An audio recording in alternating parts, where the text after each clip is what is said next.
do primeiro trimestre de sessões da reprodução humana assistida do nosso hospital universitário.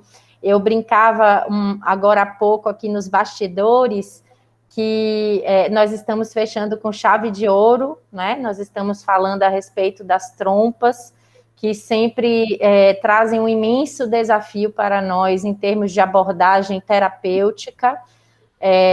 Aqui no nosso hospital universitário, nós ainda temos uma casuística relevante de fator tubário de infertilidade, e ouvir pessoas como o Guilherme, que conseguem fazer da cirurgia minimamente invasiva algo mais benéfico do que danoso, é de suma importância para nós, e trazer a experiência de Altaci Rebouças, que sempre primou pelas abordagens também menos agressivas, e talvez até algumas delas que a gente possa estar colocando em pauta ao longo do tempo, que foram esquecidas, mas que Altaci sempre levantou a bandeira, sempre utilizou e com margens de sucesso. Então, a gente vai querer ouvi-la com certeza, principalmente nessa vivência que nós temos em serviço público, muitas vezes com poucos recursos a ofertar para a nossa clientela em termos de fertilização in vitro, alta complexidade, frente a um fator tubário. Então, dentro dessas possibilidades, que tipo de situações nós teríamos condições de abordar com efetividade posterior para a obtenção de uma gravidez? E que circunstâncias nós teríamos limitações claras em que não haveria possibilidade desse tipo de investimento? Então, para isso, esses dois experts estão aqui hoje conosco para trazer essas considerações. E eu queria já aproveitar esse momento inicial, pessoal, e dizer a todos que o próximo trimestre nós estamos aqui com a parceria de Isa, sempre no serviço, e agora também nas sessões. Isa vai passar a coordenar no próximo trimestre as sessões de reprodução. Nós teremos essas atividades mantidas até dezembro desse ano. Início de dezembro nós vamos fechar o ciclo, e ano que vem vamos dar início a um outro momento educacional das nossas sessões e da nossa proposta, onde passaremos a ser inclusos nas sessões magnas de ginecologia obstetrícia do serviço, que ocorrem às terças-feiras pela manhã, sendo uma vez ao mês a temática de reprodução humana, o que muito nos honra, e que faremos aí a inclusão dos nossos residentes nessas temáticas, tá bom? Então, antemão, agradeço a presença dos que estão aqui online conosco nessa sessão síncrona, e dou iniciada aqui a nossa gravação com esse acolhimento, pedindo que tanto Guilherme quanto Altaci iniciassem suas falas de boas-vindas a todos, trazendo um pouco da sua trajetória pessoal dentro da reprodução humana assistida. Por favor, Gui, sua palavra, em seguida Altaci. Se quiser, Altaci, começar, porque depois eu já me Cavalheiro, apresento já com a aula. Isso, ok, perfeitamente. Bom, boa tarde a todos. Você quer uma apresentação sobre minha trajetória, não é isso agora? Por enquanto, não é isso? Bom. Sim, Altaci, por favor. Hoje eu só trabalho no Hospital São Rafael. Agora que eu vi que Guilherme também trabalha no Hospital São Rafael, né? Um hospital tão grande que a gente não se encontra. Exatamente. Hoje eu só trabalho lá no Hospital São Rafael, mas já trabalhei toda a minha vida no Centro de Pesquisa, Ciência e Reprodução Humana, que é o CEPAR. Então, por conta disso, eu sempre trabalhei com reprodução humana de baixa complexidade, e trabalhei também minha vida toda em serviço público. Trabalhei na Maternidade Miguel de Oliveira, a vida toda, eu trabalhei lá. Então, lá foi que eu comecei meus trabalhos com trompa, em fertilidade, fazendo a parte de trompa, fazendo desbrotubações. Comecei a fazer laparoscopia lá no Miguel de Oliveira também. E concomitantemente fazendo também no CEPAR, que, aliás, o CEPAR começou com um embriãozinho na maternidade Climério de Oliveira, depois passou para uma casa em Nazaré e até chegar à casa que nós conhecemos hoje na federação. Mas desde esse tempo, no CEPAR, eu trabalhei a vida toda, até poucos anos atrás, e na Climério de Oliveira trabalhei também todo o tempo, até que cumpri meu ciclo e me afastei. E, além da Climério de Oliveira, outro serviço público que eu trabalhei bastante foi no Hospital Nanere. Trabalhei no Hospital Nanere todo o tempo, fazendo também a parte de planejamento familiar e a parte de reprodução de baixa complexidade. Então, com aquelas pacientes carentes, eu fazia possível e impossível para atendê-las. Então, foi nesse serviço público, atendendo pelo SUS, que eu fiz muita renastomoses tubárias, eu fiz muito por lá, fazia as intubações, fazia a laparoscopia na época só diagnóstica, porque nós não tínhamos vídeo, não era uma videolaparoscopia, era diagnóstica, de uma forma muito primária, que era uma laparoscopia diagnóstica, que a gente tinha que olhar diretamente pela ótica do aparelho. O residente do lado, a gente tinha uma ótica auxiliar com um cabo de fibra ótica flexível, que ele acompanhava aquilo, mas desse jeito não se podia fazer laparoscopia cirúrgica. Eventualmente, quando tinha uma aderência muito frouxa, uma coisa, eu conseguia fazer uma lise com a ponta do laparoscópio, mas nós não tínhamos lá. Só no final, quando eu já estava perto de me afastar de lá, perto de terminar a ginecologia do Hospital Nanere, que eu saí porque a ginecologia acabou para dar lugar à cardiologia, à expansão da cardiologia. Então, no final, foi chegando a vídeo, mas aí já não deu mais para eu fazer a vídeo no Hospital Nanere. Só fui fazer mesmo no CEPAR, que foi minha vida toda, e no Hospital São Rafael. Então, a vida toda eu trabalhei com isso, com cirurgias laparoscópicas, com cirurgias convencionais, que eu fazia no Hospital Nanere, como não tinha cirurgia laparoscópica, eu fazia o que eu faço hoje por videolaparoscopia, eu fazia lá, usando técnicas de microcirurgia, e fazia lá. Eu tinha meu aparelho, minha caixa de material de microcirurgia, eu levava para lá, esterilizava lá, e lá eu fazia as microcirurgias, as renastomoses tubárias. Então, essa é a minha trajetória, até hoje eu estou só no Hospital São Rafael. É isso. Muito obrigada, Altaci, brilhante, brilhante. Eu comentava aqui com Isa que eu tive o prazer de ver um pouco dessa sua trajetória enquanto eu fui acadêmica, e por isso eu nunca esqueci, e por isso que você está aqui hoje com a gente. Obrigada. Eu que agradeço a você o convite também, agradeço muito a você. Olá, pessoal. Para começar, eu não sou aqui de Salvador, eu sou de Ribeirão Preto. Fiz minha faculdade lá, acho que onde Karina fez a residência também, Isa Rocha. Gosto muito da área cirúrgica. Eu não trabalho diretamente com as pacientes tentantes, com desejo de engravidar, mas eu opero muito as pacientes que vocês que trabalham diretamente me encaminham. Fiz minha residência, fiz residência em endoscopia ginecológica, fiz a prova de área de atuação da Febrasgo, atuo hoje em dia praticamente só com a área cirúrgica, gosto muito da parte de reprodução e de coisas que a gente pode estar ajudando, né, para a paciente conseguir engravidar. Não faço a parte de fertilização, propriamente dita.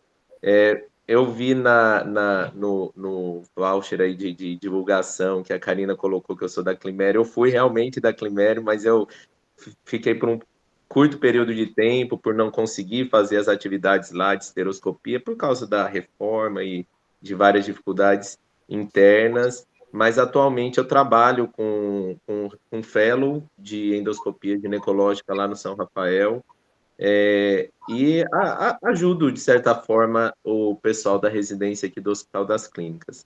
E trabalho muito em serviço privado. Hoje eu não tenho serviço público diretamente. E é isso. Obrigada, Gui. Muito a contribuir conosco, como você já vem contribuindo com o programa de R4 de endoscopia aqui do nosso serviço. Muito obrigada. Palavra toda sua agora com o conteúdo temático de hoje. Perfeito. Pessoal, eu não consigo ser tão formal, eu vou falar um pouquinho do que foi proposto. Eu foco muito na parte cirúrgica, eu até tentei puxar um pouquinho para falar de estatística, de números, mas eu não consegui, eu coloquei vídeos, tomara que rode os vídeos, para ficar uma aula um pouco descontraída e para as pessoas que às vezes não têm costume de estar dentro do centro cirúrgico, entender mais ou menos o que é, e até eu, estudando para preparar a aula, descobri que tem coisa a mais que a gente pode estar fazendo para estar ajudando as pacientes a engravidar. Então, acho que essa aula foi muito útil para mim, né, terem pedido esse tema, e eu acho que pode ser útil para todo mundo para enxergar de outra forma a cirurgia tubária. Espero que vocês que trabalham com FIV não me batam no final da aula, mas realmente eu acho que tem um espaço bom aí para a cirurgia tubária. Vamos lá.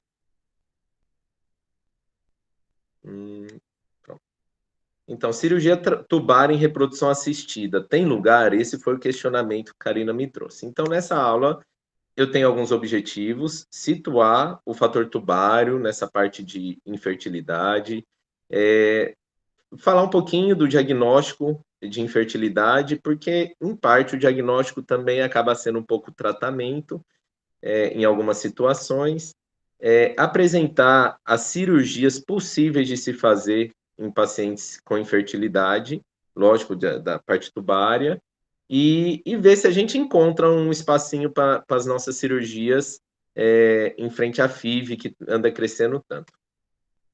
De forma geral, eu dividi aqui até para facilitar a nossa aula, em procedimentos possíveis, não tubários, que já devem ter sido comentados em algumas aulas, deve estar na organização aí para as próximas aulas desse grupo, mas de cirurgia não tubária tem laparoscopia diagnóstica, será que tem ainda o espaço? É outra discussão para uma aula só para isso.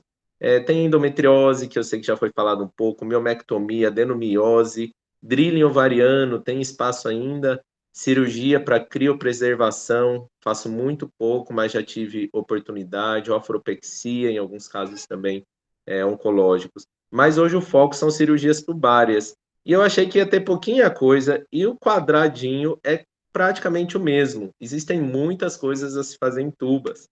Cromotubagem é mais parte diagnóstica, mas é um procedimento cirúrgico, né? Anastomose tubo-cornual, eu vou explicar um pouquinho sobre as obstruções, e essa é uma cirurgia possível de fazer quando a obstrução é proximal, fimbrioplastia, neosalpingostomia, cirurgias para hidrossalpinge, pensando aí, focando na parte da FIV, e reanastomose tubária. Vamos falar um pouquinho de cada uma.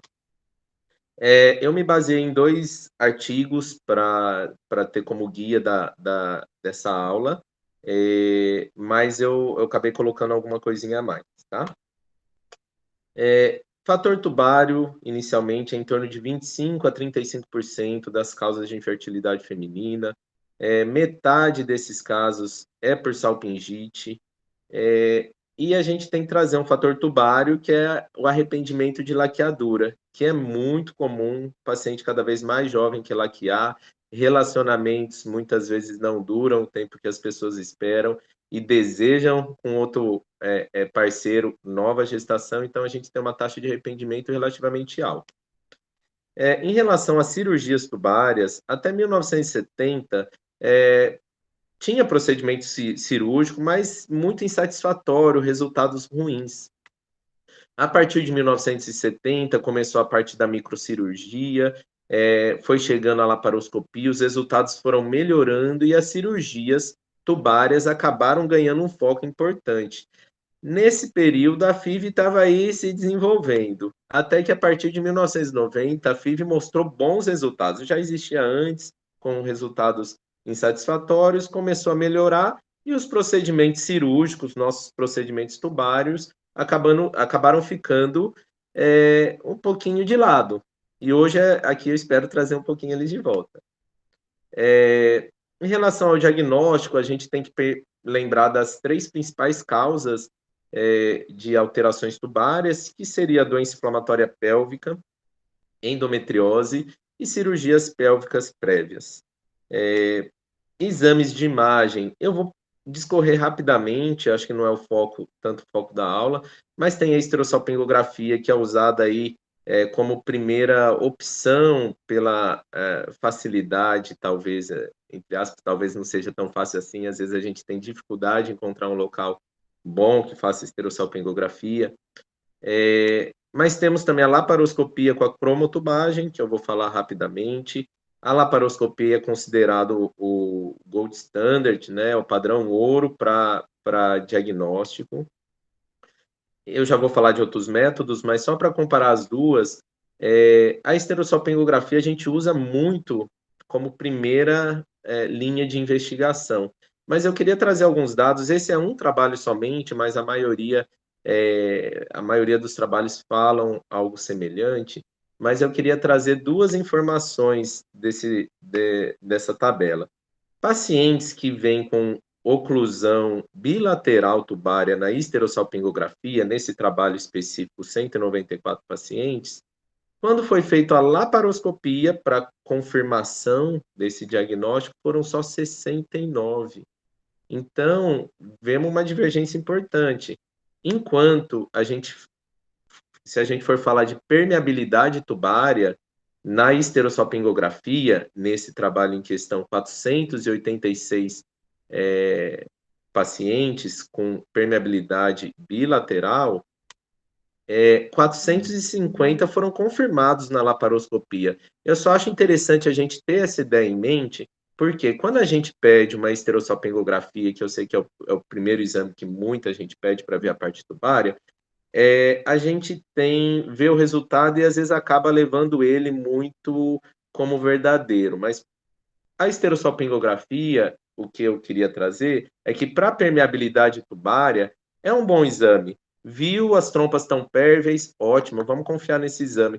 Mas quando tem oclusão tubária, bilateral aí no caso, mas quando tem oclusão tubária, às vezes a gente precisa prosseguir o diagnóstico antes de taxar a paciente realmente como infertilidade por causa tubária. E eu vou mostrar um pouquinho os motivos. Nesse trabalho mostrou, acho que dá para ver a seta também, né? Mostrou aí sensibilidade e especificidade em torno de 70% a 80%, tá, da esterossalpingografia. Lembrando só que a laparoscopia com cromotubagem é o gold standard, porém, mesmo paciente que veio como obstrução bilateral na laparoscopia, ou seja, trompas não funcionam, teve caso de gestação, aí chegando a 3%, inclusive. Eu só queria trazer que é o gold standard, mas não é o verdade absoluta também. Tem muita coisa que pode influenciar. Posicionamento do manipulador uterino, que vai fazer a cromotubagem, às vezes posiciona, penetra um pouco o miométrio, você não vai conseguir atingir as trompas. Às vezes vaza contraste por via vaginal, então tem outros fatores que podem modificar nossos resultados. Ainda em exame de imagem, eu queria trazer um pouquinho a conversa da esterosonografia com contraste, que é um exame que tem se mostrado nos trabalhos muito bom para ver permeabilidade tubária.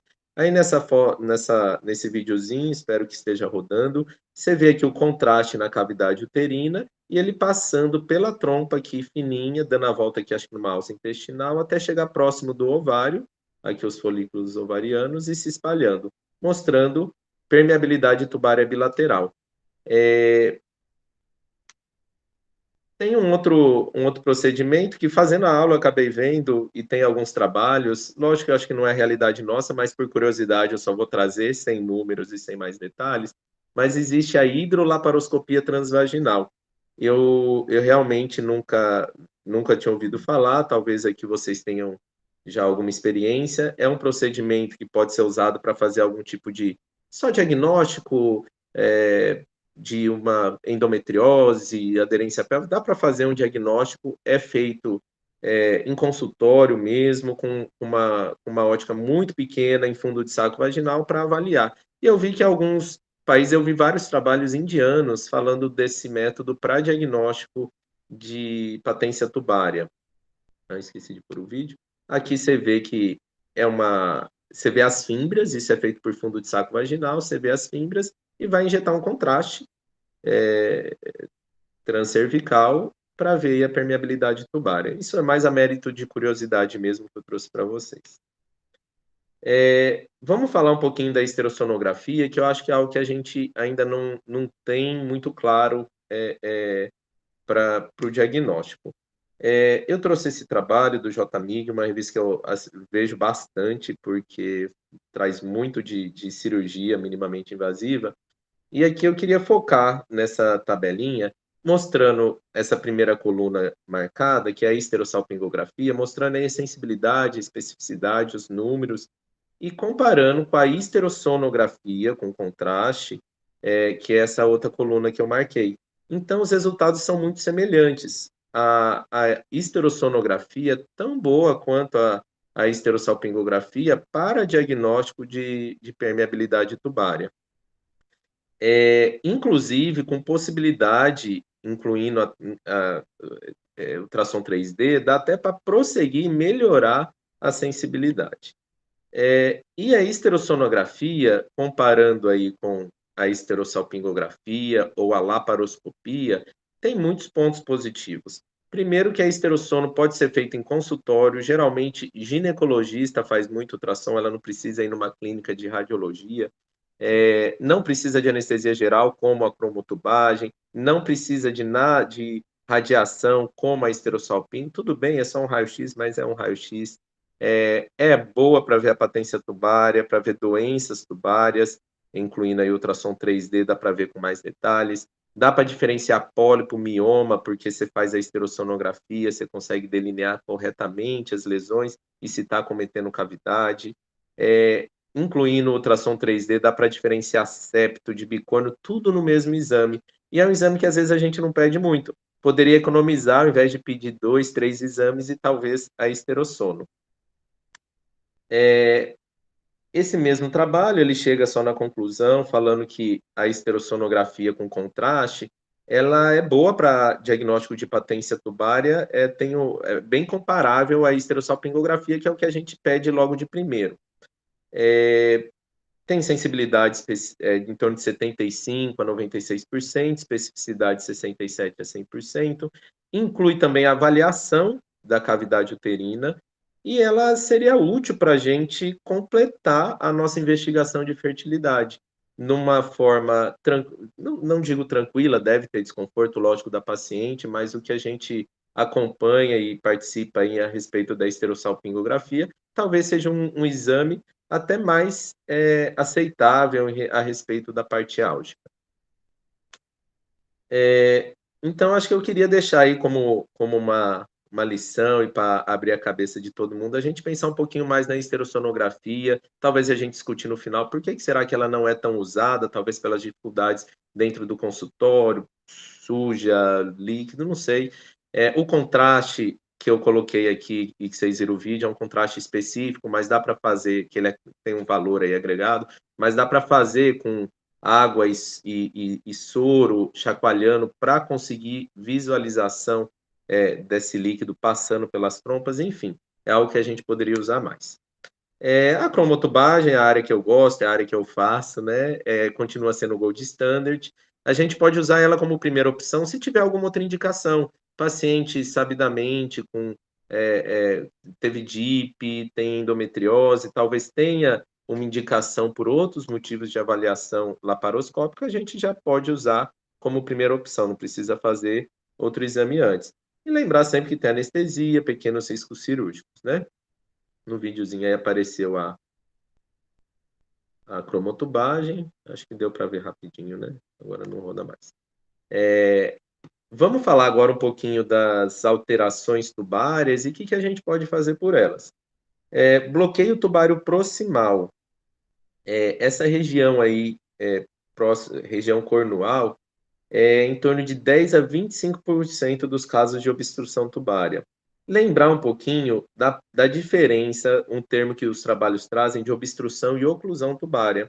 E é isso também que talvez traga os diagnósticos errados pelos métodos, pelos exames complementares. Porque é possível ocorrer obstrução tubária, algo temporário, uma obstrução temporária, por muco espesso. Você colocou o manipulador ali para fazer a cromotubagem, pode ter descolado endométrio, a tuba é fininha, o endométrio pode entupir ali a região cornual, pode ter espasmo da musculatura uterina e tubária e da alteração na passagem do contraste, do líquido. Então, obstrução tubária é algo temporário e muitas vezes a gente vem com um diagnóstico por exame de obstrução e realmente ele foi algo temporário. E você pode, às vezes, repetir o exame e já vir normal. Oclusão realmente pode ter, por fibrose, por salpingite, endometriose, DIP, pode ter uma oclusão importante, uma fibrose dessa região. E essas sim são as mais difíceis da gente resolver. A esterossalpingografia, eu trouxe esse trabalhinho só para voltar àquela ideia, né, da gente desconfiar um pouco quando tiver obstrução tubária. A gente sabe da sensibilidade, especificidade, aí um pouco diferente do outro trabalho que eu mostrei, mas ele traz a ideia de repetir o exame. Nesse trabalho, as pacientes foram submetidas, tadinha delas, a 2 esterossalpingografias. Em 98 mulheres que no primeiro exame vieram com obstrução bilateral, na segunda esterossalpingografia, 72 só foram confirmadas. Ou seja, um número relativamente, 74% só confirmaram. Talvez numa terceira esterossalpingo a gente tenha mais trompas pérvias. Então, só para a gente pensar que a obstrução tubária talvez precise de uma confirmação, viu, gente? E quando tem bloqueio tubário proximal, há dois métodos para tentar fazer essa desobstrução e já tratamento da obstrução tubária. A gente ouve muito falar que nos métodos diagnósticos, tanto na esterossalpingo como na cromotubagem, às vezes até em consultório médico pode fazer, infundir líquido ou contraste de forma mais intensa no útero para tentar já ajudar e fazer uma desobstrução. O que eu estou falando aqui é de algo um pouco mais seletivo. Você fazer uma salpingografia seletiva. Eu não encontrei, eu encontrei foto, mas não encontrei vídeo, mas seria algo da mesma forma que faz a esterossalpingo, mas você direcionar uma cânula para tentar ir para a região cornual e mandar o contraste especificamente para aquela trompa. E tem uma possibilidade, e essa eu queria trazer até aqui para a gente pensar em usar mais, de fazer uma cateterização tubária por esteroscopia, lógico, acompanhado de laparoscopia. Uma cateterização tem risco de perfuração tubária, então precisa ser feita a laparoscopia junto. Mas eu acho que eu trouxe um videozinho, eu já vou mostrar o vídeo. Mas assim, só a cateterização tubária, nesses casos de bloqueio proximal, já trouxe novamente a patência tubária para 60% a 80% dos casos, e gravidez de 20% a 60%. Lógico que aí provavelmente estão aqueles falsos positivos para obstrução tubária que eu falei, para oclusão tubária, mas é uma taxa relativamente alta. E é um procedimento que eu vejo talvez ser possível a gente, lógico, os métodos adequados, tentar trazer para a nossa realidade. Porque caso de obstrução proximal, a parte cirúrgica, que vai ser o próximo item da minha fala, é um pouco, não tem muito o que se fazer para a parte proximal. Então, aí está cateterizando uma trompa por esteroscopia.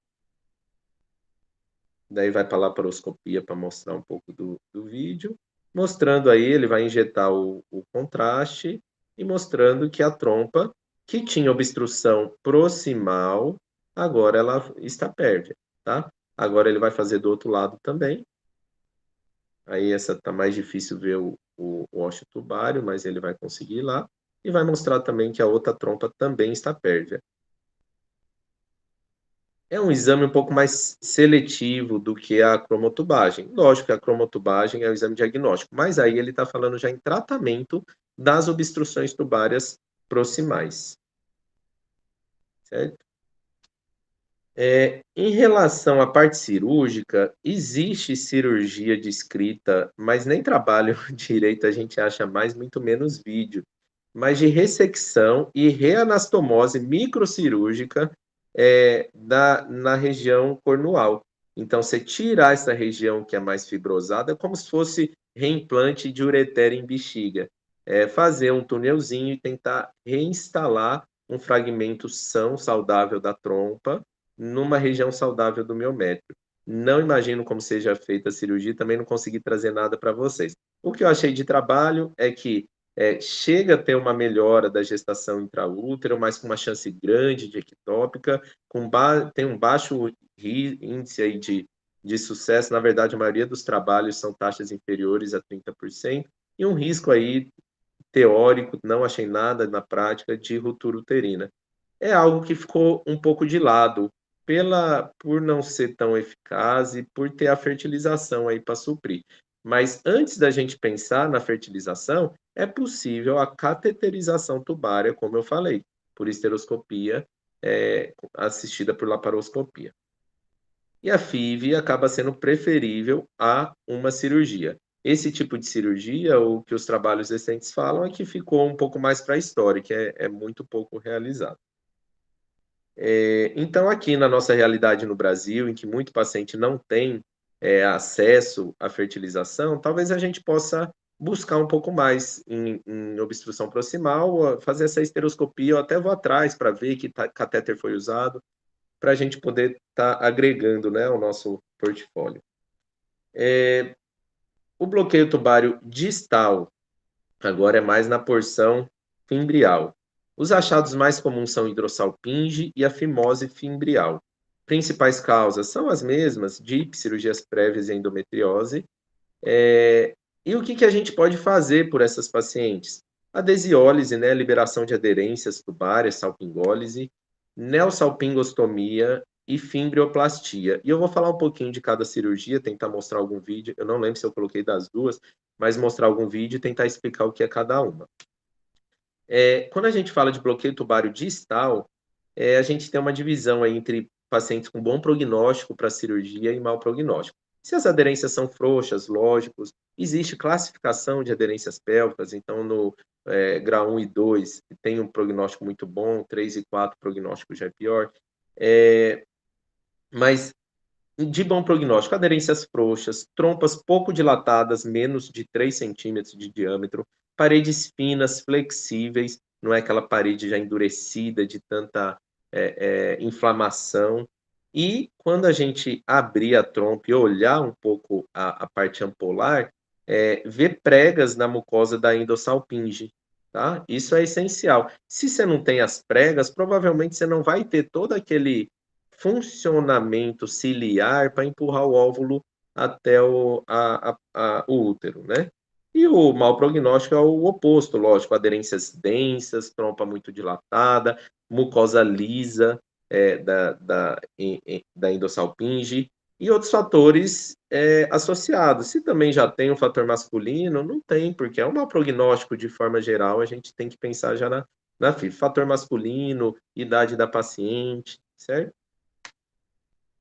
Pensando aí na FIV e a discussão da salpingectomia, que eu vou trazer daqui a pouco.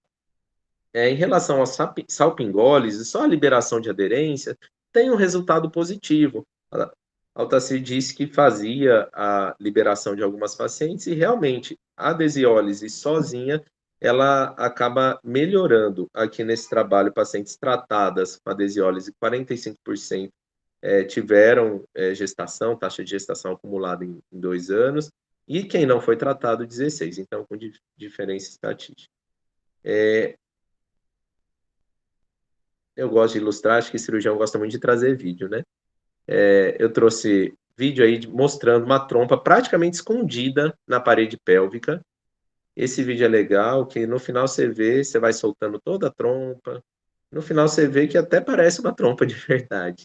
Mas aí ela está toda escondida, grudada no ovário, tem que fazer toda a adesiólise para dar alguma chance aí espontânea para a paciente. Lógico que a gente tem muito a discutir. Uma trompa que tem... acho que eu não pus o final do vídeo. no final do vídeo ela fica toda soltinha, dá até gosto, e cromotubagem positiva. Talvez esteja em algum outro momento. Lógico que a gente pode discutir, será que essa trompa que estava toda grudada vai ser funcional? Será que não aumenta risco de ectópica? Lógico que tem essa discussão. Mas, para a paciente, a gente está dando a chance a ela, que ela estava com uma trompa totalmente envolta por aderências, e ela vai ter a possibilidade de gestação espontânea. A fimbrioplastia é basicamente tratar fimose fimbrial. Eu vou mostrar um videozinho. Ela está associada atinge uma taxa de gestação até 40%, 50%. Lógico, toda vez que a gente conversa um pouco sobre cirurgia tubária, a gente vai ver que a taxa de gestação ectópica é maior do que a da população e um pouco maior que a da FIV, né? Então, ela tem aí taxa de ectópica um pouquinho mais alta. Em relação à técnica cirúrgica, eu queria trazer um pouco para vocês, tudo isso para vocês entenderem. A gente precisa, deixa eu dar um play aqui. A gente precisa, lógico, toda cirurgia começa com adesiólise, vai tentar liberar a trompa para poder trabalhar em cima dela, identificar aonde que estão as fímbrias. Aí ele está liberando só as aderências, identificou as fímbrias, estão um pouco aglutinadas, ele vai entrar e vai trazer uma parte tubar interna para fora. E depois vai coagular um pouquinho externamente a trompa para que ela cicatrize aberta e não volte a fechar, não forme uma aderência nas fímbrias novamente. Então, não sei se vocês entenderam. Então, acha as fímbrias, puxa um pouco da parte interna da trompa da endossalpinge para fora e cauteriza a serosa para que a trompa fique viradinha e aberta, para que ela abra novamente, certo? Isso é fimbrioplastia, dá para fazer quando tem aderências, não tem hidrossalpinge importante, né? Neossalpingostomia, outro termo que a gente usa para uma cirurgia que é semelhante, né, tubária, mas é uma cirurgia diferente. Você vai realizar uma nova abertura tubária, você não tem ali fímbria para salvar de forma correta, você não tem a região ampular saudável para poder reconstruir as fímbrias. De forma geral, quando tem hidrossalpinge média, ela é feita muito em hidrossalpinge, viu, gente? Quando tem uma hidrossalpinge média, atinge taxa de gestação de 58% a 77%, uma taxa relativamente alta. Ela estava fechada, sem local para o óvulo entrar, e você criou um novo ósteo, um novo local, e tem uma taxa de gestação considerável, com ectópica também um pouco mais alta. Quando a hidrossalpinge é severa, a taxa de gestação já é mais baixa inclusive que de FIV, e ectópica também é alta. Então aí a gente tem que reconsiderar, talvez sendo aí a FIV como uma opção melhor para paciente, tá? E por que é tão grande essa diferença? 70% chega na hidrossalpinge média, piorou um pouquinho, chega a 0%. Na verdade, o aumento da hidrossalpinge, a infecção local, vai lesionar a endossalpinge, e daí vão ficar células que não funcionam, células lisas. Então, realmente, não adianta nem a gente abrir a trompa. O problema não é mais não ter a comunicação. O problema já é mais em todo o perturto da trompa, certo? Em relação à técnica cirúrgica, vamos ver no vídeo ao mesmo tempo que eu vou falando, para ganhar tempo. Primeiro, se recomenda jogar líquido via transcervical para distender a hidrossalpinge e a gente avaliar melhor ela, tá?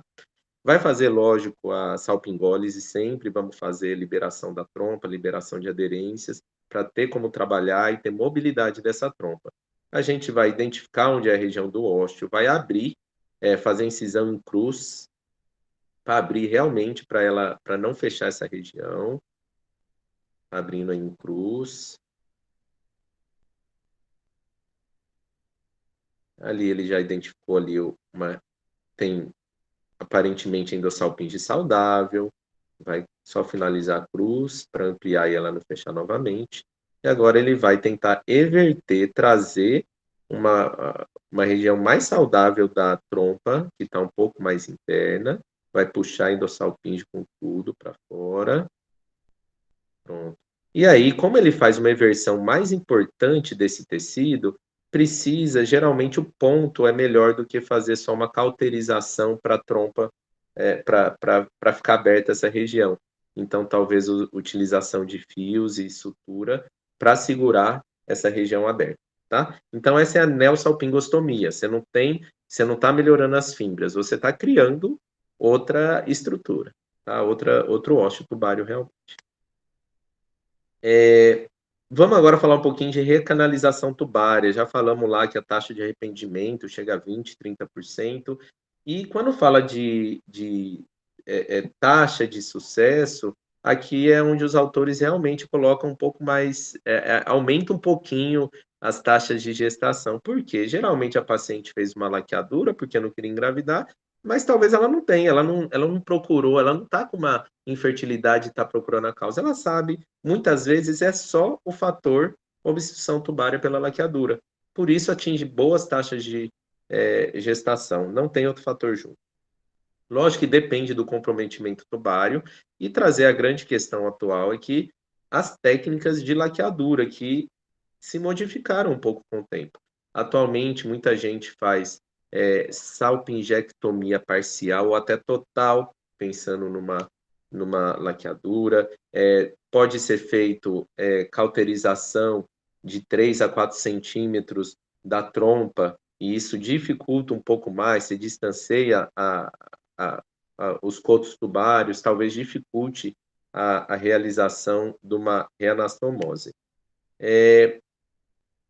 Os resultados são melhores quando você tem extensão tubária para ser conectada maior que 4 centímetros. É uma área que se fala muito a respeito de cirurgia robótica, como é uma cirurgia muito delicada. Os resultados com robótica são poucos ainda. Lógico que a gente tem que pensar muito nos custos, a gente está falando de trazer coisa para a realidade, mas eu estou falando tudo de cirurgia. Mas parece que a robótica vai ganhar um espaço na parte de recanalização também.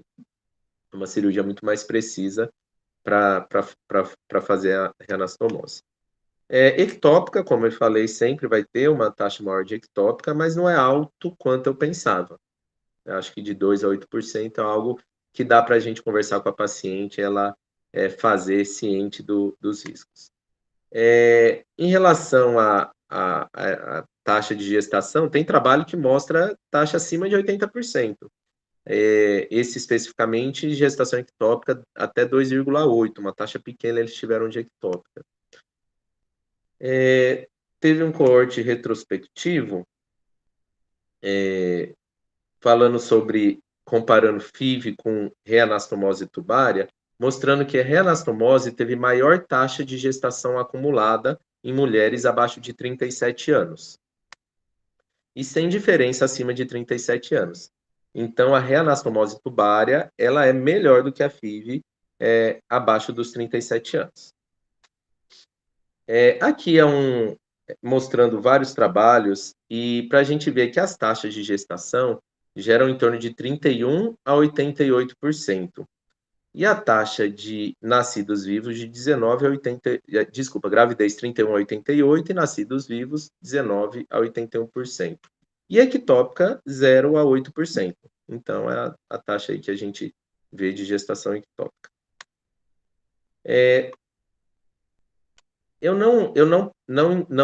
Não deu tempo, na verdade, de eu pesquisar e de eu dar uma olhada a respeito daqueles casos. Todos os trabalhos que eu mostrei de recanalização são ótimos, mas estão falando das pacientes que foram para a cirurgia, e a cirurgia foi possível de ser feita. Então, foi feita a reanastomose e está mostrando os resultados muito positivos. Mas a gente tem algumas cirurgias que, ao entrar com a laparoscopia, acaba vendo que, por incompatibilidade de diâmetros dos cotos tubários, ou eles estarem muito longe e não ser possível, mesmo soltando o mesosalpinge, de aproximar.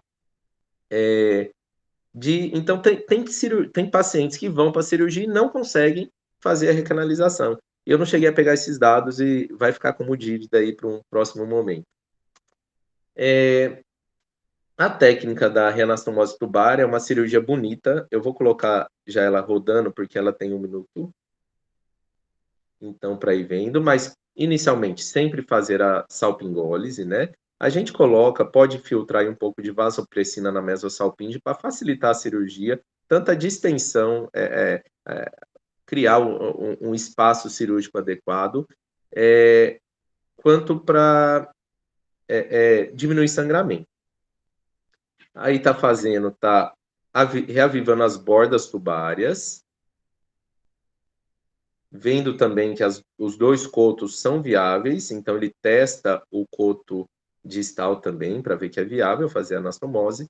Daí você aproxima a mesosalpinge para tirar toda a tensão da sua sutura tubária. Então, aproximou a mesosalpinge. E você vai fazer sutura em 4 pontos, os pontos cardeais mesmo, 4 pontos basta. E geralmente faz em 2 planos, tá? Primeiro tentando pegar a muscular, evitando ao máximo, lógico, a mucosa. E depois, aí eu acho que acelera um pouquinho o vídeo para ver, vai fazer os 4 pontos da sutura e depois vai aproximar essa serosa também para tirar a tensão e para proteger de não criar uma aderência aí local. E no final do procedimento faz a cromotubagem, não tem problema vazar ali um pouquinho, porque ela ainda vai cicatrizar, certo? Você não suturou, você só aproximou as bordas, né? E ele está indo agora aproximando a serosa. Certo? Tem do outro lado, mas não há necessidade da gente inventar. Hidrossalpinge em pacientes que vão para fertilização. Já é definido que hidrossalpinge prejudica o sucesso da FIV, a gente já sabe isso aí, acho que não tem nem mais discussão nas reuniões de vocês, né? Tem a toxicidade do fluido, ele atrapalha a implantação embrionária, está associado a menores taxas de implantação. E o que eu quero trazer é um pouco da parte cirúrgica, salpingectomia ou oclusão tubária.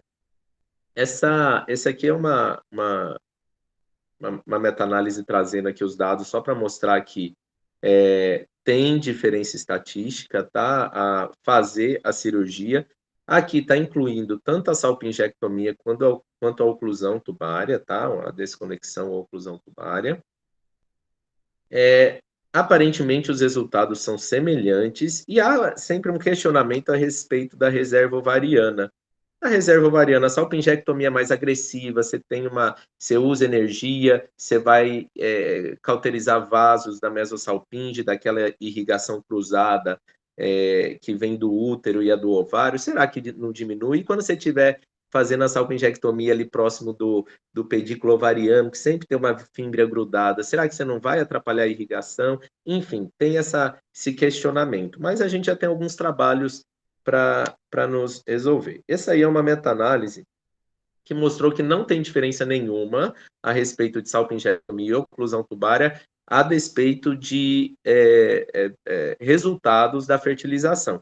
Em todos os sentidos. A meta-análise mostra, eles fizeram análise de tudo, de número de dias de indução, quantidade de ócito que conseguiu, taxa de gestação, taxa de nascidos vivos, e FSH depois, e hormônio, pesquisaram tudo. E não viram grandes diferenças entre salpingectomia e oclusão tubária. Na verdade, nada que tenha diferença estatística.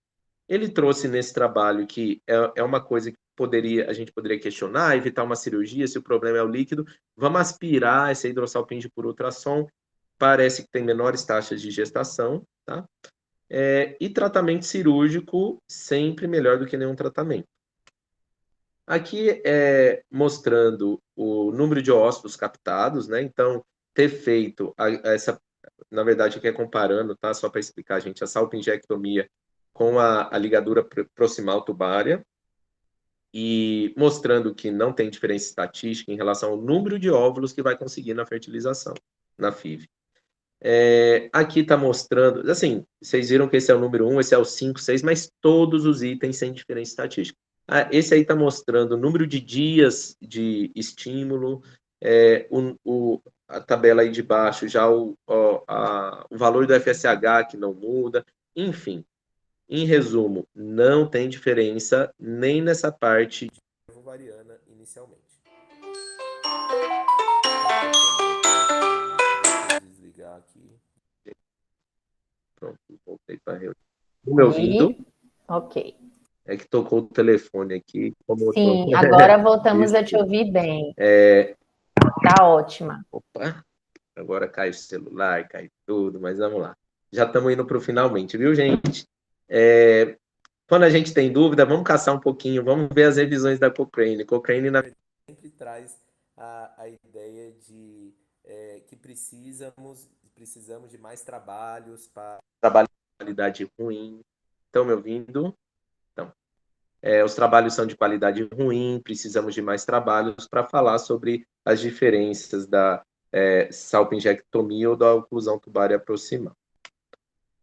Então, vamos lá, vamos tentar resumir aqui. Eu falei muito de cirurgia, eu gosto das técnicas cirúrgicas, talvez não era muito foco de quem está assistindo, mas vamos tentar entender das cirurgias tubárias e vamos tentar encaixar elas em algum lugar aqui para a gente. Para onde eu vou, como eu vou decidir se vai para a cirurgia ou se a gente vai para a FIV. Essa revisão aí também da Cochrane é a mesma que eu mostrei, na verdade. Falou que ainda é incerto as diferenças, a efetividade de cirurgia tubária em pacientes com FIV, tá? Então, traz sempre incerteza. Eu acho que a impressão que eu tenho é que sempre que eu leio alguma coisa lá é que precisa de mais trabalho. Então, vamos lá. O que a gente precisa ver para definir se a cirurgia pode ser positiva para paciente ou não?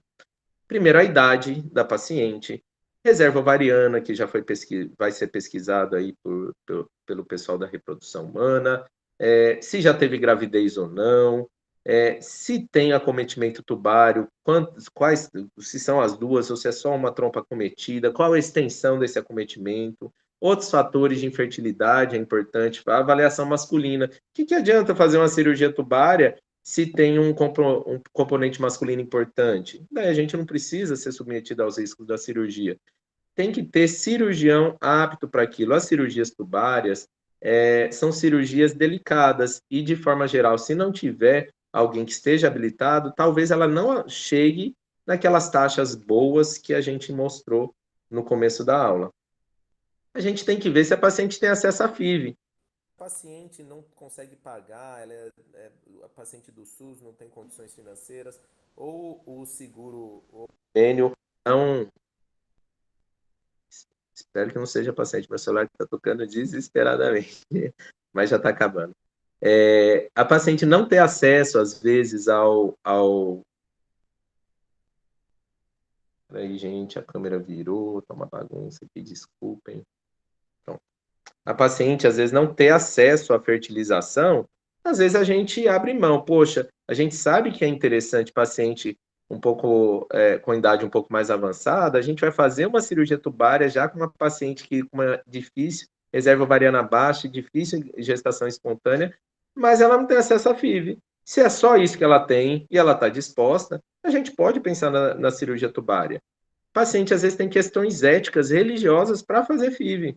Ou era uma paciente que seria mais direcionada para a FIV, pelos critérios, porém, ela não acha, ela não concorda com a manipulação, enfim.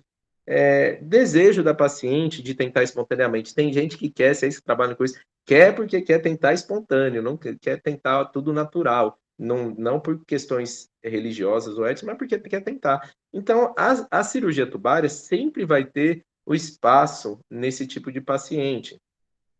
Lógico que tendo ciência da chance um pouquinho aumentada de gestação ectópica, dos riscos de um procedimento cirúrgico.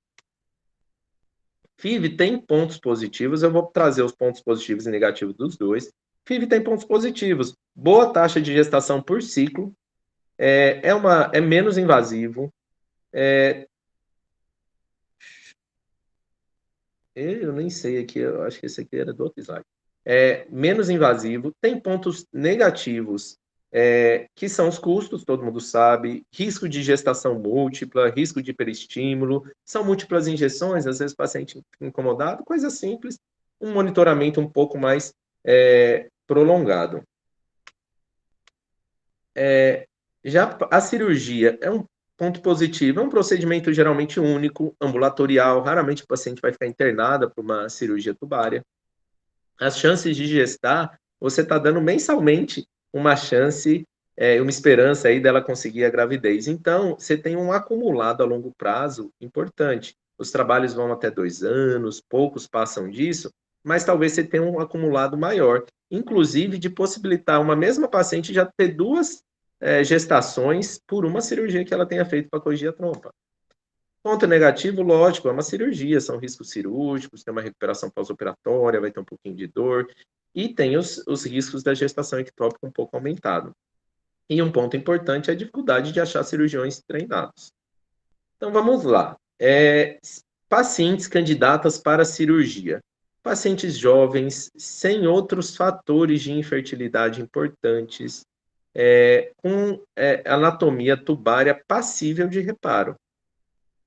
Não que tenha que seguir isso à risca, a gente tem que colocar outros fatores, né? Tem conflitos éticos que trazem pacientes que não preenchem esses critérios, conflitos religiosos, cobertura do convênio e condições financeiras para fazer o pagamento. Então, pacientes que não estejam enquadradas, se a gente discutir, explicar risco, benefício, chance, você tem 42 anos, a gestação espontânea já é difícil, com a trompa obstruída, lógico, mesmo se reparar vai ser difícil, mas você quer ir para a cirurgia? Vamos. Você não tem condição de pagar uma fertilização? Vamos para a cirurgia. É possível conversar. E a FIV, ela estaria mais direcionada para pacientes com idade mais avançada. Se tem um fator masculino severo, não adianta a gente ajustar a trompa, certo? E se o fator tubário é muito grave? Lembra que eu mostrei alguns trabalhos que os fatores tubários graves acabam levando a uma taxa de gestação bem inferior, inclusive, que a da FIV. Então, fator tubário grave, o ideal é ir para a FIV. E se tiver associado a hidrossalpinge, lógico, a gente discute a cirurgia daí já para a hidrossalpinge, mas não para tentar a gestação. E trazer novamente, né, para a paciente para a FIV, ela tem que ter acesso, só essas vão conseguir para a FIV, e não pode ter conflitos pessoais. Algumas mensagens só, resuminho da aula. Cromotubagem continua sendo padrão ouro para avaliação da patência tubária. A gente tem a histerossonografia, que poderia chegar com mais intensidade na nossa prática clínica. Ela é comparável à esterossalpingografia com possibilidade de avaliações adicionais. Temos que pensar em repetir exames de obstrução tubária sempre que ela for proximal, tá, gente? Que é onde ela erra um pouquinho mais, por aqueles casos que eu disse, espasmos, obstrução por muco, por fragmentos de endométrio, enfim. Obstrução tubária proximal tem a possibilidade da cateterização tubária por esteroscopia. É uma possibilidade que eu nunca fui atrás, eu vou correr atrás até para aprender, ver se tem um catéter especial para a gente fazer essa canulação, enfim. Ou ir para a FIV. A cirurgia não é boa para obstrução tubária proximal, gente. Obstrução tubária distal, a gente consegue brincar um pouquinho mais dentro da sala cirúrgica. A gente pode soltar as trompas, com chances boas de gestacionais. A gente pode fazer uma neossalpingostomia, criar um novo ósseo numa hidrossalpinge, possibilitando gestação numa paciente que não tinha nenhum contato da trompa com a cavidade. Não nos casos graves, lógico. Quando a hidrossalpinge é severa, a indicação é FIV. E é possível fazer a fimbriólise, que são essas aderências um pouco mais frouxas, mas que causam aquela fimose do ósseo, fimose das fímbrias. Reanastomose tubária tem boas taxas de sucesso, com baixas taxas de gestação ectópica, não são tão altas quanto a gente às vezes imagina. Hidrossalpinge e FIV, a gente já sabe que tem que tirar hidrossalpinge, já é certo, acho que para todo mundo, mas não tem diferença entre a salpingectomia ou desconexão tubária. E por que traz isso? Gente, às vezes a paciente tem múltiplas aderências, tem endometriose, oligossintomática da parte álgica, não tem por que você fazer uma cirurgia com uma morbidade tão alta, sendo que só desconectar ali próximo da região cornual, ali, só desconectar a trompa, você já resolve o problema da paciente sem levar a grande morbidade cirúrgica. Não sei se eu falei rápido, não sei se era esse o objetivo, mas acho que eu concluí aí minha aula. Obrigado. Gui, você nos encantou aqui. Eu e Isa, nós estamos parando de tricotar, como sua aula foi qualificada e atingiu exatamente o recorte que nós esperávamos. Aliás, acima das expectativas. Muito obrigada mesmo. Você trouxe uma revisão atualizada sobre o tema, trazendo também a sua perspectiva enquanto cirurgião, porque a ideia aqui não é retroalimentar o conhecimento de quem faz reprodução assistida de alta complexidade. A ideia era exatamente o que você trouxe, dizer para a gente o que é que a gente pode fazer ainda em relação a recursos que não, quando não podemos utilizar a questão da alta complexidade de rotina, o que é que ainda pode ser feito sem fugir a uma boa prática, sem fugir a uma proposta que traga resultados e que não traga tantos danos à paciente. Então, você foi maravilhoso na sua exposição. A gente quer te agradecer por trazer essa perspectiva prática possível de tratamentos tubários. Eu te diria que o que mais assim me encantou quando você trouxe uma perspectiva de reflexão no próprio diagnóstico, ótimo, isso é realmente importante da gente trazer sempre, não se satisfazer simplesmente em ter aquele diagnóstico de obstrução sem fazer uma reflexão em cima disso, muito bom, tá? Dizer também que você traz as questões de prognóstico para o tratamento, né? Aquela paciente que teria um perfil de bom prognóstico, de investimento para essas questões, mas você foi além. Você trouxe também as questões relacionadas aos desejos, as condições éticas, as condições religiosas. Então, você foi primoroso, tá? Nesse panorama que você trouxe no final, no Take Home Messages.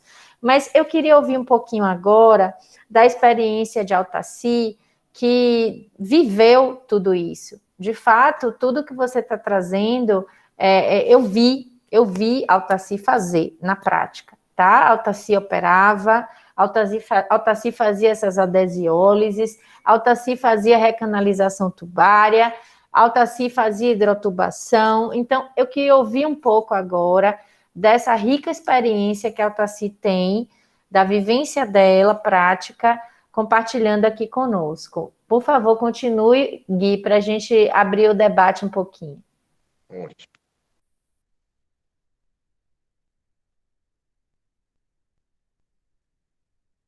Altaci, me dá um minutinho que a gente vai reabilitar seu microfone.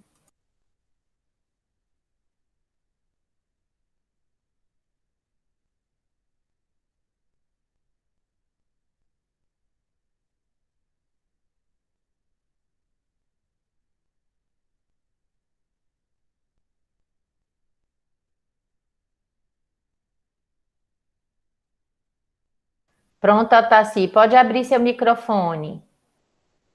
Você mesma pode abrir.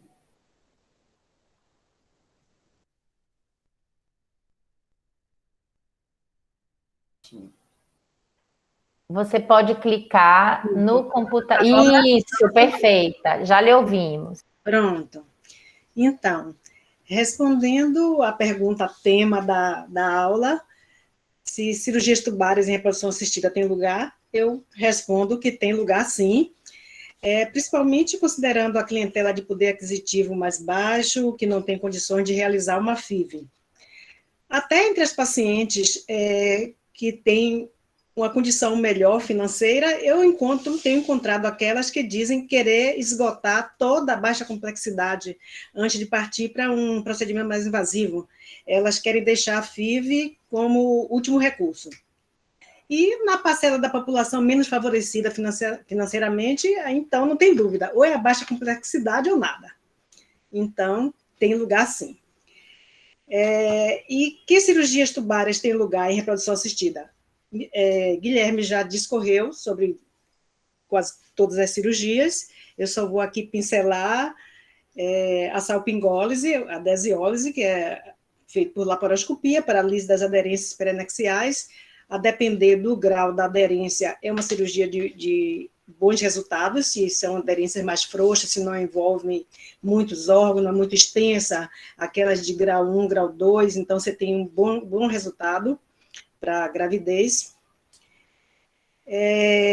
Falando da reanastomose tubária, pós-laqueadura, também tem excelentes resultados, porque a gente está cuidando de uma trompa rígida, apenas foi laqueada, mas geralmente ela não tem nenhum processo inflamatório, adicional.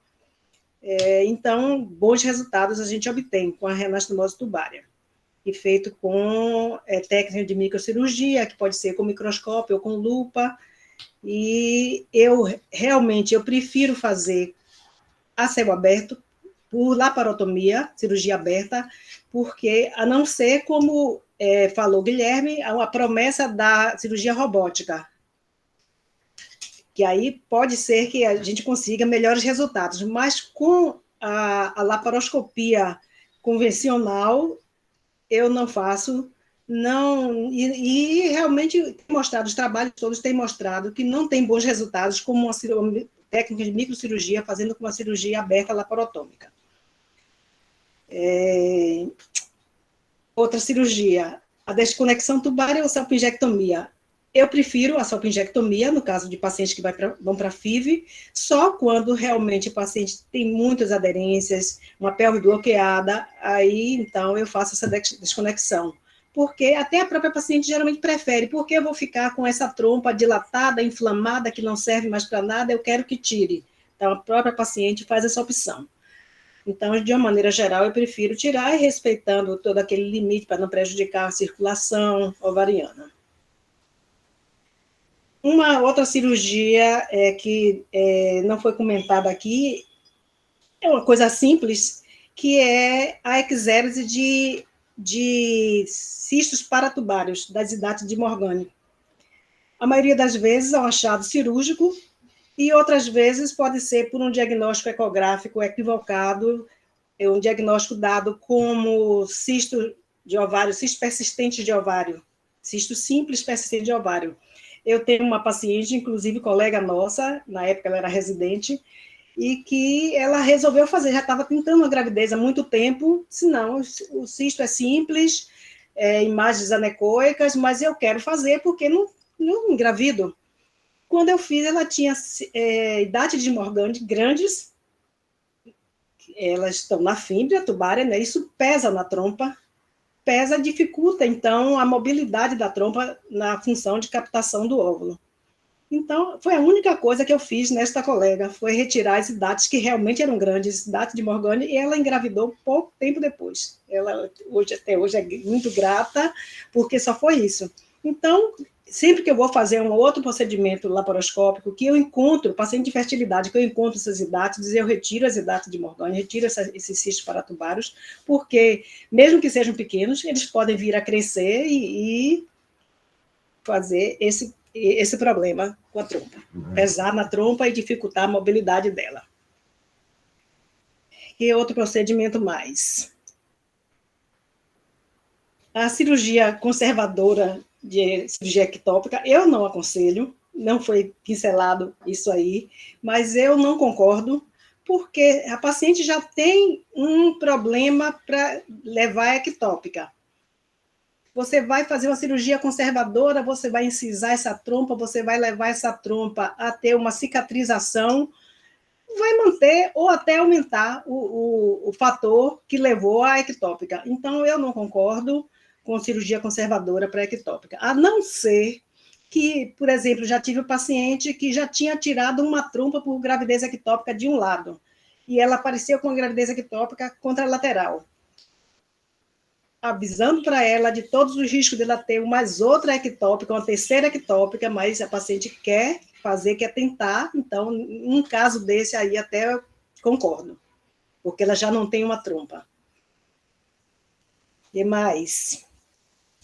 salpingoplastia, que é a cirurgia que é feita para a obstrução distal das trompas. A obstrução terminal engloba a fimbrioplastia, que tem um resultado melhor, geralmente, porque é um processo inicial, de aderência tubária, de processo inflamatório, geralmente é inicial, você só, como foi mostrado no vídeo por Guilherme, ele vai tirar aquela aglutinação da fímbria, desaglutina aquela fímbria, geralmente a fímbria aflora toda normalzinha, depois desse procedimento cirúrgico. E outra salpingoplastia, outro procedimento, é a neosalpingostomia distal, que é para o caso das hidrossalpinges. Já foi mostrado também por Guilherme. A única coisa que eu acrescentaria, eu fiz esses procedimentos quando era cirurgia aberta, por laparotomia, então a mesma coisa que é feito hoje por laparoscopia, que eu faço por laparoscopia, uma incisão em cruz, e essas bordas, quando eu fazia por via convencional, aberta, você pega cada pontinha dessa da cruz e dá um ponto na serosa para que fique aberta. Hoje, Guilherme mostrou que ainda quando são hidrossalpinges maiores, que ainda pode precisar desse pontinho, está mais espessada, a parede da trompa, mas, de uma maneira geral, só a cauterização da serosa faz com que se everta, as bordas se evertem e fique aberta a nova fímbria, a nova estoma tubário.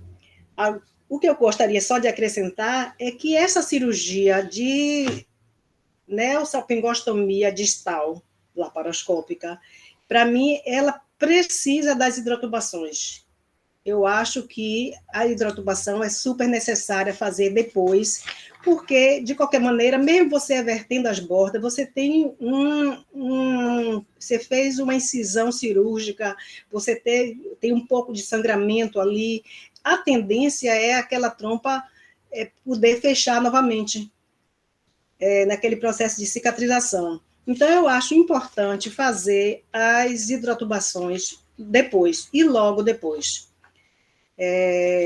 Até 72 horas depois, eu começo as hidrotubações, até 72 horas depois, porque a gente sabe que o processo intrínseco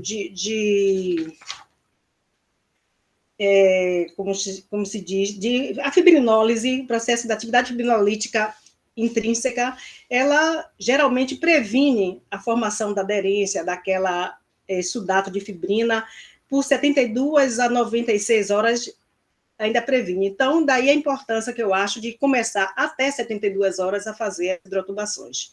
E isso eu venho fazendo. Se eu faço a cirurgia neosalpingostomia, eu começo as hidrotubações.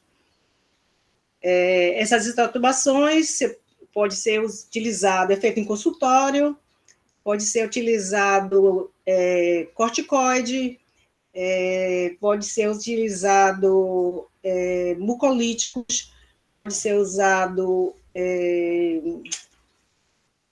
hialuronidase. Normalmente já fiz com mucolítico, existia no mercado mucolítico associado com antibiótico.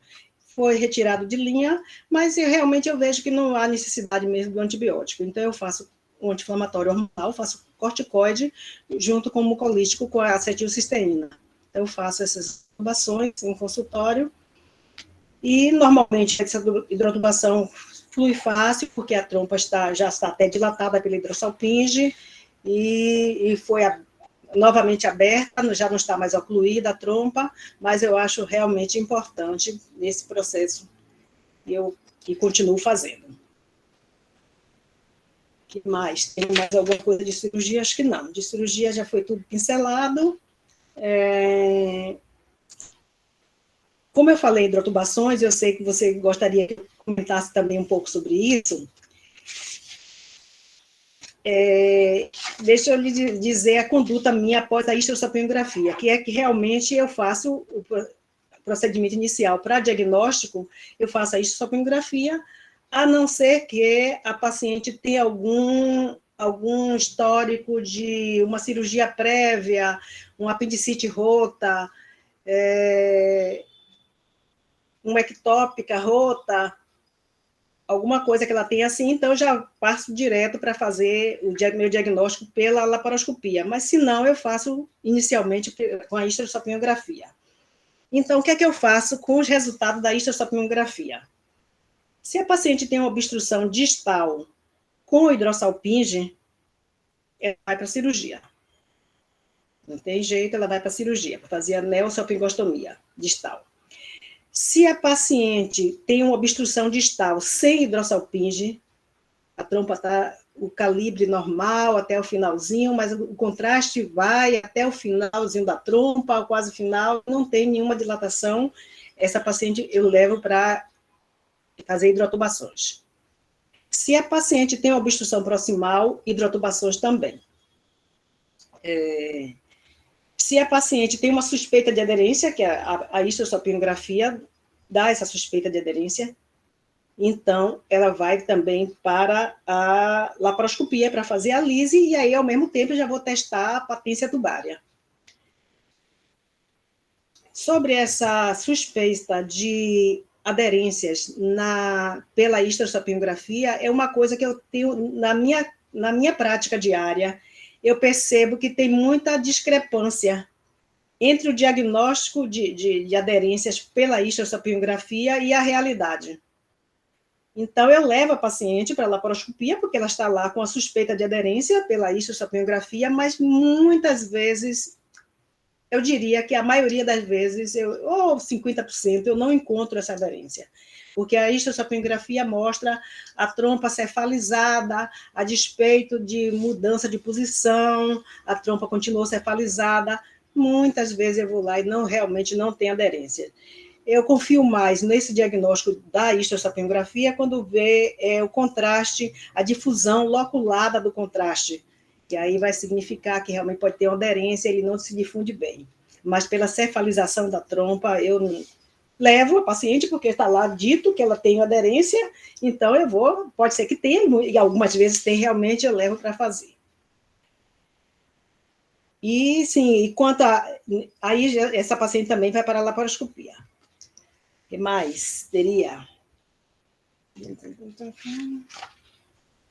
eu ver se tem mais alguma coisa para eu dizer aqui. Deixa eu ver sobre o que o Guilherme falou, se eu tenho alguma coisa.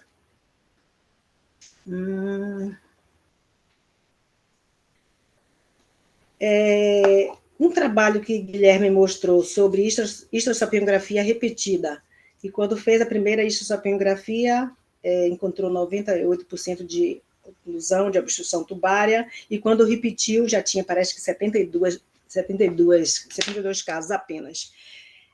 É importante ver que também tem aquelas aderências intratubárias mais leves que a própria ação mecânica da histossapilografia desfaz. Não é que não tivesse na primeira. A gente vê alguns casos, o paciente não engravida, quando fez a histossapilografia, ela engravida depois. É a própria ação mecânica que conseguiu fazer isso, porque essa aderência era pouca coisa e se desfez com a própria laparoscopia. E o que é que a gente faz com a hidrotubação? Além da ação mecânica, que também tem ação mecânica, vai ter ação medicamentosa. Ação medicamentosa que vai desfazer aquela aderência intratubária, que às vezes é uma coisa leve. Deixa eu ver aqui que eu tinha um trabalho. Altaci, Diga. Enquanto você busca essa referência, Sim. até para que a gente possa ir colocando o Gui também aqui no debate, Sim. Nós temos mais 8 minutinhos de discussão. Então, assim, Gui, por favor, pode agregar conosco. Eu acho que um dos grandes desafios que nós enfrentaremos, já enfrentamos, eu diria, né, num curto prazo, médio prazo e mais adiante, é o treinamento. Eu confesso a vocês que eu sou, imagine, uma geração intermediária entre vocês dois, e eu não tive um treinamento assertivo em cirurgias tubárias, né? Nós fomos capacitados já numa geração pró-FIV, vamos dizer assim, pró-fertilização in vitro. Então, quando a gente se depara com a realidade de atuação, é muito tranquilo para mim, num consultório privado, né? Dizer para uma paciente que eu tenho à disposição a fertilização in vitro e tentar estimulá-la de alguma forma a se organizar, ou até mesmo tentar uma liminar, enfim. Mas quando a gente se depara com a realidade de menos recursos ou com aquelas pacientes que trazem os dilemas que Guilherme já apresentou anteriormente, a gente precisa ter alternativas outras, né?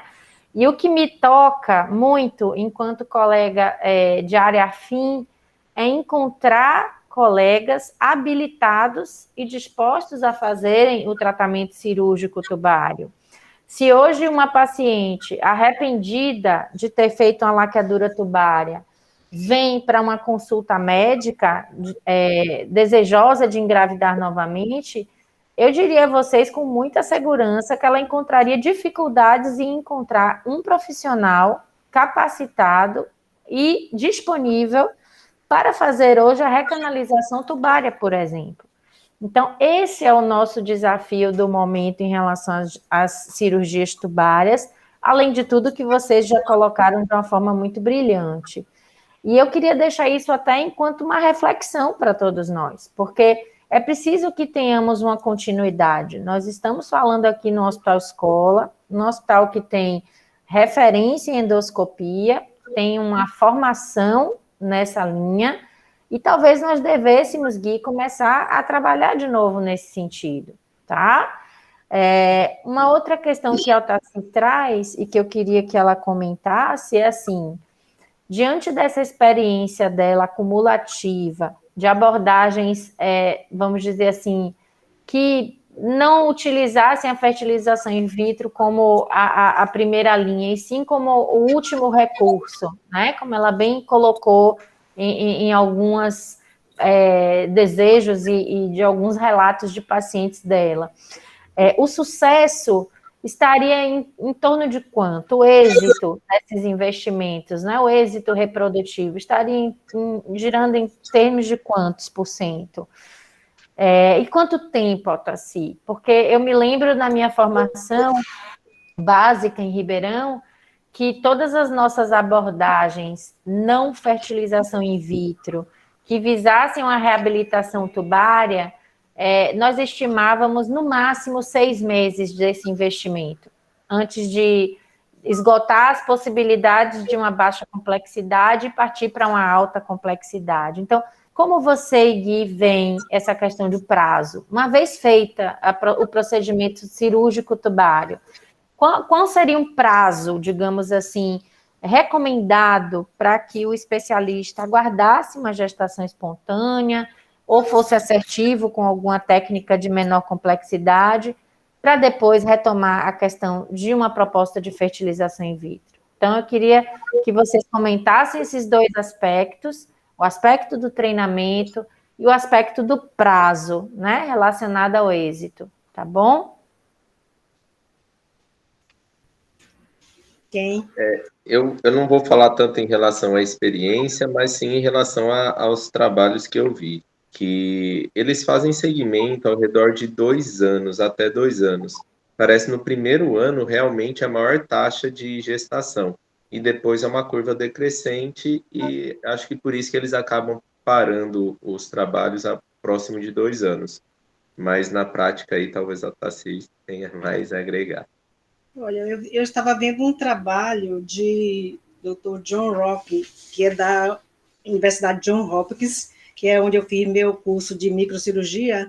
Ele fez um trabalho acompanhando neossalpingostomia, paciente de hidrossalpinges maiores. Ele fala que muitas gravidezes aconteceram a partir de 43 meses após a cirurgia, porque apesar de você ter a patência tubária, depois da cirurgia, a mucosa da trompa está muito lesada e precisa de uma gradual regeneração da mucosa. Então, ele tem um trabalho dele com outros, de outros trabalhos também, que até 43 meses, ou seja, quase 4 anos. Então, acho que 6 meses para esperar é muito pouco, a não ser que tudo isso vai entrar, a idade da paciente. Bom, se a paciente já está com a idade mais adiante, você não vai ficar esperando. A paciente já está com 38, 39, 40 anos, você não espera tanto. mas é muito pouco, 6 meses, eu acho. Então, a dimensão do investimento seria em pacientes com menos de 37 anos, de bom prognóstico, como o Gui trouxe, e aguardando talvez, no máximo, 2 anos. É isso? Seria essa a nossa perspectiva prática? Por aí. Acho que sim.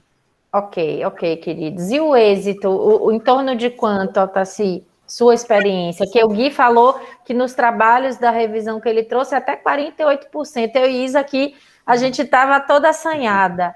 48% é muita coisa, tá? Uma FIV hoje, a gente tem 50%, certo? Numa tentativa. Então, como é que você vê, Altaci? Eu acho que depende da patologia, né?